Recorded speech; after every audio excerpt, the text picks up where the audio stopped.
Pärnu linn on laiemalt tuntud eelkõige suvepealinnana. Tegelikult pole Pärnu pelgalt turismile keskendunud kuurort, vaid ka mõnus kodulinn mitmekümnele tuhandele inimesele. Toome välja 5 põhjust, miks elada Pärnus. Siin on üle 70 kilomeetri kergliiklusteid. Seetõttu eelistavad paljud kohalikud ja linnakülalisedki kasutada liikumiseks pigem jalgratast, elektritõukeratast või käia jala. Teedevõrk võimaldab sõita sujuvalt Pärnu südalinnast linnaserva, ilma et peaks autoteele minema. Merelähedus ja roheline linnakeskkond. Pärnu asub mere ääres ja siin on palju rohealasid. See loob head tingimused mõnusaks ja rahulikuks kulgemiseks. Sisemaal käies ütlevad kohalikud ise, et õhk on Pärnus kuidagi puhtam. Head võimalused lastele.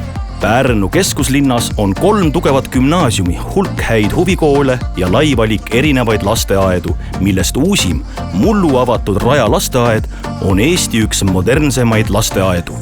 Raja lasteaiaga on ühe katuse all Pärnu linna avalik ujula, mis on samuti üks moodsamaid riigis. Mitmekülgne valik vaba-aja tegevusi. Tänu turismile on Pärnus väga lai valik spaasid, kohvikuid ja restorane, mida ka kohalikud hindavad. Lisaks toimetavad Pärnus tunnustatud Endla teater, suur kontserdimaja, kino ja mitmed muud asutused. Uued elamupiirkonnad.